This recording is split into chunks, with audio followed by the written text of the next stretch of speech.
नमस्ते, Jai Hind. Welcome to all my viewers and my students. मैं विवेक वानखेड़े अपने चैनल में आपका हार्दिक स्वागत करता हूँ।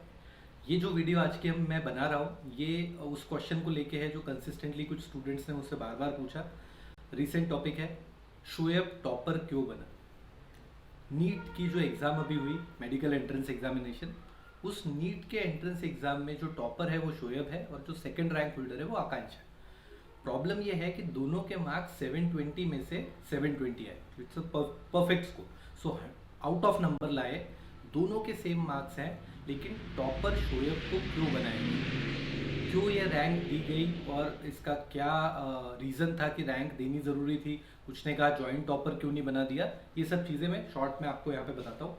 पहले तो मैं अपने सभी स्टूडेंट्स को ये बताना चाहता हूँ कि ये जितने भी एंट्रेंस एग्जामिनेशंस होते हैं या किसी भी तरीके के कॉम्पिटिटिव एग्ज़ाम्स होते हैं या अलग नेशनल इंटरनेशनल लेवल के कॉम्पिटिशन्स होते हैं, उनमें रूल्स एंड रेगुलेशंस ये एग्ज़ाम के बाद नहीं, एग्ज़ाम से पहले ही डिसाइड किए जाते हैं। तो एक नॉर्मल सी बात है कि यदि कभी टाई होगा तो क्या करेंगे, वो चीज़ पहले से ही डिसाइडेड रहती। चाहे वो इतना ईजी है समझना कि क्रिकेट का मैच, तो क्रिकेट के मैच में क्या हुआ, वर्ल्ड कप जैसा टूर्नामेंट, वहाँ पे टाई हो गया, उसके बाद सुपर ओवर हुआ, वो भी टाई हो गया, फिर बाउंड्रीज के बेसिस पे इंग्लैंड को विनर दिया गया। अब लोगों ने कहा अरे ऐसा क्यों, न्यूजीलैंड ने अच्छा फाइट किया था, दोनों को कंबाइनली दे देते, लेकिन ऐसा नहीं होता।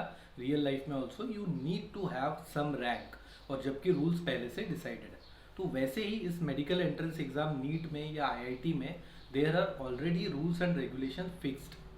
आज ये टॉपिक बड़ा हॉट हो गया डिस्कशन का, क्योंकि बात आ गई शोएब की, बात आ गई आकांक्षा की। एक हिंदू है, एक मुस्लिम, एक लड़का है, एक लड़की है। तो कुछ लोगों ने इसको एक बहुत बड़ा इशू बना दिया, महिला मुक्ति मोर्चा वालों ने, कि ये तो मेल डोमिनेटिंग सोसाइटी है, शायद इस वजह से इन्होंने इसको दे दिया। कुछ लोगों ने इसको बहुत बढ़िया रिलीजियस रंग दे दिया कि अरे वो तो हिंदू मुस्लिम का मैटर है एंड ऑल। तो इसको लेके आपने कई तरीके के पोस्ट, उसके नीचे कई सारे पढ़े लिखे लोगों के कमेंट्स, कई सारे एजुकेटेड व्यूज़, कई सारे ऐसे लोगों के व्यूज़ देखे होंगे जिनको शायद पता भी नहीं है टॉपिक के बारे में, बट हाँ ठीक है उन्होंने बोल दिया। तो ओके, इन सब चीज़ों को साइड में रख के मैं आपको ये बताना चाहता हूँ कि ये जितने भी सिलेक्शन क्राइटेरिया है वो प्रोसेस पहले से ही फिक्स रहता है। कभी भी उसको एग्ज़ाम के बाद नहीं, पहले डिसाइड किया जाता है। और ये लगभग हर अप्लीकेंट के पास ब्रोशर में ऑलरेडी से दिया रहता है कि यदि ऐसा होता है तो इन दैट केस क्या किया जाए। ठीक है, तो ग्रेजुअली जिनको पता है they never raise the issue. अब एक डाउट इसमें रह जाता है कि भाई जॉइंट टॉपर क्यों नहीं दे दिया। अब दोनों के सेम नंबर है तो जॉइंट टॉपर दे दो ना। बात टॉपर या नहीं की नहीं है। आपको पता होगा कि ये नीट का जो एग्ज़ाम है इसके थ्रू मेडिकल कॉलेजेस में एडमिशन होता है, या जेई का जो एग्ज़ाम है उसके थ्रू इंजीनियरिंग कॉलेजेस में एडमिशन होता है। तो मान लो कि किसी कॉलेज में 400 सीट्स हैं, 399 तक तो सब ठीक चल रहा है, उसके बाद जो मार्क्स हैं तो एक ही मार्क्स के चार अलग अलग बच्चे। अब वो बच्चे चार हैं लेकिन सीट एक है, तो यदि उनको कॉमन रैंक दे दिया तो एडमिशन किस बेसिस पे देंगे। ये इतना इजी नहीं है कि आपने 12th में 100 मार्क्स लाए तो आपने भी लाए, किसी और ने भी लाए। यहाँ पे बात चल रही है कॉलेज में एडमिशन की। तो हो सकता है कि यदि इस रूल को ना अप्लाई किया जाए तो एक ही नंबर पे 10 स्टूडेंट्स हैं, एक मार्क्स पे 10 स्टूडेंट हो सकते हैं, लेकिन एक बेंच पे, एक सीट पे 10 स्टूडेंट्स को एडमिशन नहीं दिया जा सकता। इसीलिए रैंकिंग करना ज़रूरी है। और प्रॉब्लम भी क्या है, जब आपको ऑलरेडी पता है कि ये एक रूल है तो उसके थ्रू चल रहा है। क्या रूल है, सिंपल सा रूल है कि यदि सबके टोटल मार्क्स यदि कुछ बच्चों के सेम आते हैं, उस केस में देखा जाएगा कि बायोलॉजी में ज़्यादा मार्क्स किसके।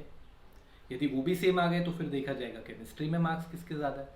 यदि वो भी सेम है तो फिर ये देखा जाएगा कि किसने कम मिस्टेक्स किए, मतलब नंबर ऑफ रॉन्ग आंसर्स किसके कम है।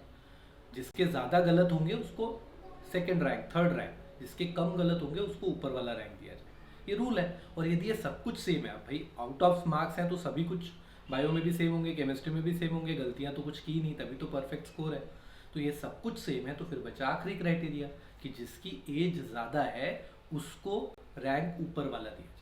अब ये क्यों किया जाता है, ये इसलिए किया जाता है एज की वजह से डिसाइड, कि मान लीजिए कोई बच्चा है जो 4 साल से ड्रॉप ले रहा है, ये उसका लास्ट अटेम्प्ट है, अब इसके बाद उसकी एज एलिजिबिलिटी क्राइटेरिया के बाहर हो जाएगी।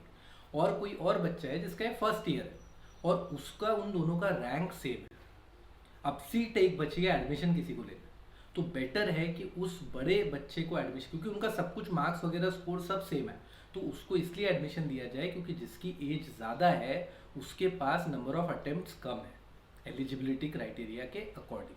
तो इसीलिए ये रूल रखा गया है। तो इसमें सही गलत का डिबेट नहीं है, एग्ज़ाम है, कुछ रूल्स होंगे, कुछ क्राइटेरिया होंगे, आपको पता थे पहले से है।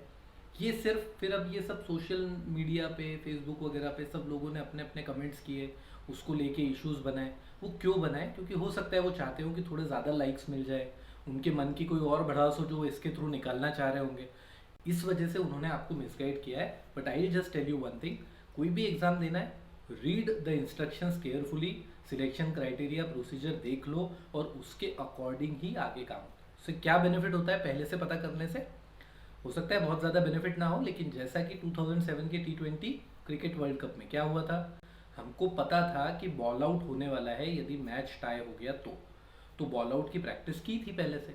वैसे ही यदि कोई क्राइटेरिया ऐसा है जो आपको पहले से पता है तो शायद आप उस पर वर्क बेटर करेंगे। इस साल जब बच्चों को पता लगा तो ऑब्वियसली वो बायोलॉजी और केमिस्ट्री पे अब ज़्यादा ध्यान देंगे, क्योंकि उनको पता है जस्ट इन केस टाई होता है तो पहले बायो के फिर केमिस्ट्री के मार्क्स देखे जाते हैं। सो सब में ही अच्छा करना है, लेकिन क्राइटेरिया को लेके क्वेश्चन मत उठाओ।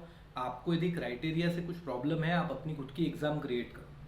यदि कोई और एग्ज़ाम ले रहा है और वो अपने क्राइटेरिया से एग्ज़ाम लेगा और उसी के अकॉर्डिंग रिजल्ट देगा, आपको उसमें अच्छा परफॉर्म करना है और उसी में जीतना, ठीक है? तो ये इस टॉपिक का था। इसी टॉपिक से रिलेटेड एक और चीज़ है कि कोचिंग इंस्टीट्यूट्स का जो मैटर आ रहा है, बहुत ही हैवी टॉपिक है, उसको लेके भी कुछ स्टूडेंट्स ने क्वेश्चंस भेजे, उसको मैं अगले वीडियो में कवर करूंगा कि ये जो कोचिंग इंस्टीट्यूट, पता ही नहीं लग रहा कि वो जो शोएब है वो एलन का है या आकाश का है, क्योंकि 5-6 अलग अलग इंस्टीट्यूट ने उसको अपना स्टूडेंट बताया।